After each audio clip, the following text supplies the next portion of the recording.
Yo, the sets tonight have been great. Oh my god, look at these people. Voice stream boys. Damn.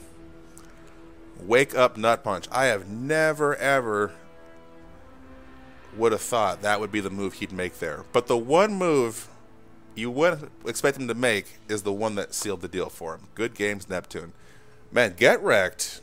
That boy showed me something, man. He and Gonzo, such a wide variety of characters. I mean, he had Hellfire, Quan Chi, I can't remember all those characters now. Kung Lao, like they were all played at such a good, solid level that really could have come down either way. But Neptune with these cancels into the down three, checking get wrecked from backing up. The throws were on point. Like just everything about that set. Like Neptune had to hold a lot of jump ins because he had like 3 down twos completely stuffed, and he was just holding the jump ins, trying to guess the mix ups, and man, that was OD. Whew, good games. So STB takes the inaugural Kombat Koliseum in a 2-set-to-1 lead. Good stuff, boys. Now, being that they have won, I am giving Shujinkydink the option, if he wants to, he can come on the stream, he can come in the Discord and say a few words on behalf of himself and Team STB if he wants. Completely up to Dink. Completely up to Dink. Let me get the link here just in case.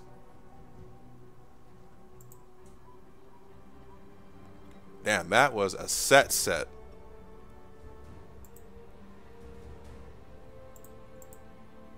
I'm down. Give me the score link. Alright, hold on. I'm going to send you a... Actually, hold up. This should be it. Let me switch the volume so you guys can hear him.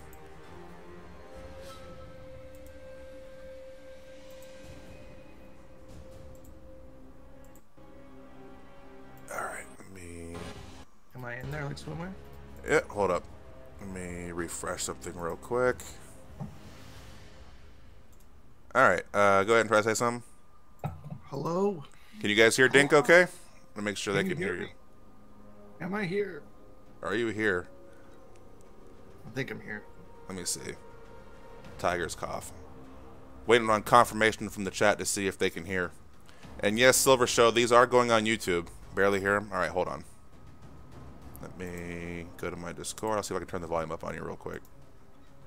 I'll just double check to make sure that my volume is good. I don't usually play around with it, so I don't have much issues, but... It's good? Let me see.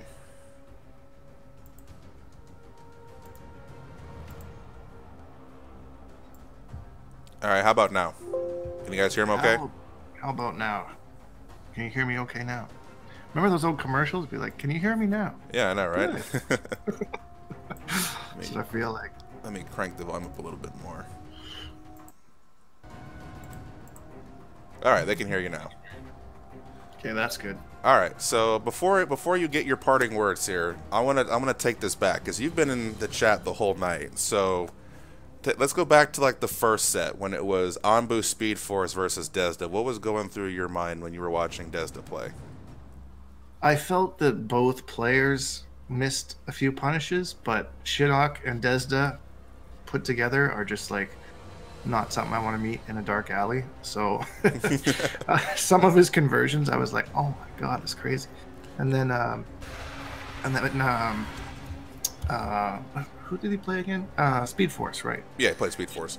Yeah, Speed Force has some good shit with Lasher. I feel in the first match he played really well and was really I don't know, his setups were really nice. And then after that, I think he got a little bit too button happy. And kind of put himself in some bad situations, but I don't know how good or bad that matchup is for either character, so I can't speak to that part. But I was impressed by young Desda. I told you he was a Shinnok god, man. He was one of the top. And that's like I've never heard of him until you brought him up. Like that was a name I'm everywhere. Like you know this. I'm literally everywhere, and I've never seen this man. But I was very impressed with his Shinnok. He's the most conservative Shinnok player I've ever seen. He plays very safe, which is very frustrating to play against him because he never has an opening. Unless you hit him with like some crazy 50-50, he's just gonna, he's not punishable ever. So, yeah. So, I mean, he was a really good online player back when Mortal Kombat was like in its prime. I don't think he competed offline at all, but then he kind of disappeared from Injustice 2 because I didn't think he was too interested in the game. And then now with MK11, he's back at it full, like many of us are. So yeah. I mean, you take a character like a guy like him who had really strong defense after the first game when he got rocked a little bit. I think he was unprepared for Lasher. Most of us would be because no one really played other than V-Man. But you take a player with like his level of defense and conservative play and match that to a character who's as strong as Shinnok, and I definitely think you're gonna get a winning combination there. And I'm really looking forward to seeing if he likes MK11, what he can do with it if he finds that right character for him. Yeah, definitely, man. He's going to be scary for sure. So let's go to your match now, because you played, like Get Wrecked, you played a guy who had multiple characters under his belt, all at a proficient level. So what was your thought process going through that set with Gonzo? The first few matches were okay, but the longer I got into the set, the more I realized how long it's been since I've been in a somewhat competitive setting. Because I didn't really compete much for Injustice 2. I think I went to Combo Breaker and that was it.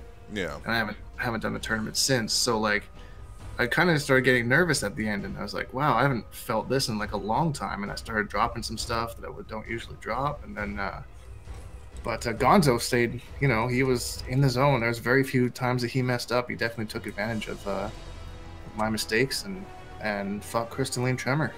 Yeah, no, I've played both of you. Like I haven't played Gonzo in a long time, and the last time I played him, he was the connection wasn't great. I think he was a West Coast player, so like a laggy connection. Shaolin Kung Jin, not a great combo. He was strong back then, but he's definitely like in the 2-year absence where I haven't seen him. He's definitely made a lot of improvements. And I played you a couple of times, I think, in ranked in an online tournament. So right, I think, that was a good set. I think he must be West Coast because our connection felt very clean. There was no connection issues on my end, anyways, that I can remember. Yeah. And I was probably the most excited in that set when he picked Full Auto Jackie, because I was like, oh yes, I finally get to play Warlock Quan in one of his like 2 winning matchups. So I was like, I hope I lose. Just so then I think I beat him once. I was like, okay, well maybe I won't get to use Warlock, but I got to pull him out anyways. Yeah, and I've been in your position too, because like I've competed for Injustice 2. I had better placings than MKX, but didn't really hit my stride in it. But I've been streaming MK forever, and when you play ranked and player match nowadays, you don't really get too many competitive people. Yeah, you have like your mingled jesters here and there, and like your OD boys every so often. But the first time I ran into like a player that would really know what it was doing was Damaja, and he rocked my shit because I wasn't used to playing anybody who was actually still competitive in the game. So I kind of felt the way you did when you mentioned that earlier. Yeah, for sure. I entered. Have you ever played in any of those ESL tournaments that PS4 keeps saying like new events are coming up or a game you might be interested in? No, not really. No, I've had nothing but poor stories from them. Well, I'm about to tell you one of mine because I decided just for fun, because last week I had some time off and they had one. I think it was like the afternoon of Christmas Day, so I entered it and I got to grand finals and I got to play this Ninjutsu Scorpion, who is at about 425 ping consistently for the entire set. And I lost, of course, and I was so mad. And it's one of the few times that, like, I don't usually get mad if I get outplayed because, like, duh, I just lost. But when I know that, like, he's doing, like, forward 2 into forward 2 and I'm getting hit and I'm, like, so triggered. So I was really happy that I could play competitively tonight in a connection that was definitely somewhat able to play in. Absolutely. So that brings us to our final set, and I mean, no offense to like you and Gonzo, but I feel like Neptune and Get Wrecked was the real barn burner of tonight. Yeah, absolutely was. It was one of those things where like, how can a set get better than that? And then Neptune and freaking Get Wrecked come out of here and like, all right, hold my beer, like watch this, like the whole time, and just like some of the ending to the matches by both players, it was like, your focus has to be so intense to be able to land those. That wake up nut punch by Neptune at the end was probably the most savage thing I've seen a Johnny Cage player do. forever. Yeah, It's and like, oh it my really God. blew my mind, that set. Like I mentioned earlier on commentary, like these random situations where a trade with spin that converts, or a trade with mimic that converts, like they have to have played these matchups enough to know exactly when to pull out that one combo that you would never think to practice, let alone apply in an actual match. That's the fun thing about watching character specialists is they have all these weird combos that's like, whoa, I've never seen that string before. Like Quan Chi, for example, is 2-1 string. It's pretty useless, but there's like a few moves in the game where that's the only punish you can get off of it because of the distance. And it's things like that, like watching Neptune play using some strings from Johnny Cage. Some of his like anti-air converts and like weird converts he was getting like off of trades was like, wow, I can't believe he just comboed off of that. But I can't wait to go back and watch it again, actually. I didn't get enough out of it the first time. So, like I mentioned to everyone on the stream, all 3 sets of tonight's show are going to be uploaded to YouTube sometime tomorrow before the Arena of Destiny show for Soul Calibur 6. So, check that out if you like. And like I said, the Kombat Koliseum, this was a pilot show, so kind of testing the waters to see if the clans are willing and able to come together for these sets, because there are a lot of clans in the NRS scene, like more than I've seen in any other fighter I've played, and they're all kind of like there and they're active, but there's not a lot of clan versus clan clashing going on right now. So looking forward to more of that if possible. I know I've had interest from C88 and ADM, and you know, TSS is loading around out there in the background. So C88 has forever been our rivals, so I would love to play them sometime, since probably dating back to 2004. Yeah, absolutely. So I'm thinking this is going to be like a Saturday night thing, but there might be an instance because like KIT is next weekend, obviously, so I'll be there. We might try to squeeze one in the middle. It kind of depends on clan availability. But now to the part I think they're all waiting for. Dink, since your team won, STB boys. By the way, you guys are officially known as Stolen Battles until like your next time on the show, because you guys, I've never seen so many games stolen in my life. But, yeah, we're the comeback kings, that's for sure. Yeah, so you as the victor now get to say open platform. You can BGs, GGs, whatever you want. Go ahead and let rip. Well, definitely good games to Anbu. They came and they showed up, and I don't think we could have had a closer war. That would have been pretty crazy.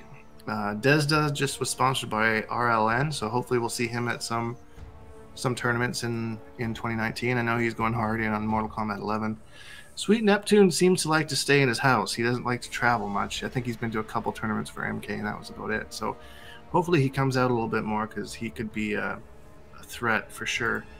Back in when everyone was playing, he was giving everybody problems then, and he's still going now. So hopefully that's the case. As for myself, still making daily uploads on YouTube, trying to get into the Twitch game a little bit. So I did actually do my own commentary over my match tonight that I was going to upload to my channel, assuming that's okay with you, Rag, and I'll link to your whole YouTube stuff too at the end. So no, you go right ahead, man. But yeah, that's really it. Hashtag Bonehawks and all that stuff. I'm upset that I didn't win my set, so I couldn't do the Bonehawk shuffle to end it, but maybe next time. Yeah, Ambu is saying whenever you're ready to go again, let them know. They have thrown down the gauntlet. Yeah, so let's we can arrange something.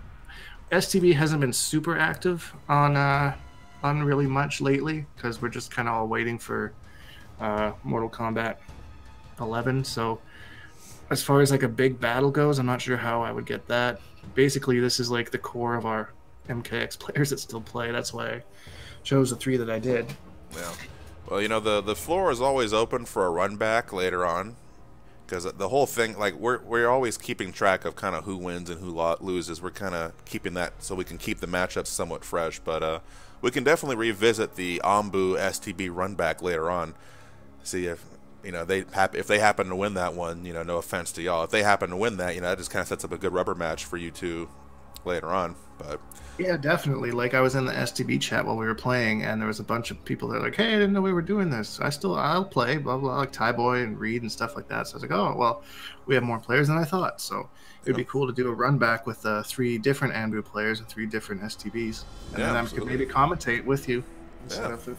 playing. Absolutely. So I know like the leader, one of the leaders of Anbu, at least as far as the NRS side, like Son Goku, I think is what his name is. Like I know he plays. He had a good Tremor and Devora. Anbu Gimmick was in the chat. I think he was probably one of the most execution proficient players that I've seen in an NRS game, short of somebody like Ninja Killer. So there's definitely enough people, I think, on both sides to cycle out and keep matchups fresh. So can definitely revisit that in the future. In the meantime, so thank you very much, Dink. Good games to you and the STB boys, as well as the Anbu Fight Clan. Yes, good games. Thanks for having me on. I will let you get back to your chat so you can do your outro or whatever. Thanks. I appreciate it. Sure thing, man. Appreciate you. All right, folks, so that will conclude the first ever Kombat Koliseum. Once again, the Void Stream will be live tomorrow night at 8 p.m. Eastern for the Arena of Destiny show for Soul Calibur 6. We might be here on Monday night for Combat Mondays. It honestly just depends on how many people are available to play MK. It is Christmas, or not Christmas, it's New Year's Eve, so I don't expect it. So if not, then we'll definitely see you through streams throughout the middle of the week. We'll be at KIT next weekend, excuse me. The Monday after KIT, Combat Mondays will definitely return come hell or high water, so definitely be on the lookout for that. In the meantime, if you enjoyed Kombat Koliseum, let us know on Twitter or on Facebook or on Reddit. We're literally everywhere. Tag us, throw it up. Hey, check out Kombat Koliseum. We definitely want to see this come back, etc., etc. In the meantime, if you're still craving that young MKX action, you can check out my man Clint Beastwood over there.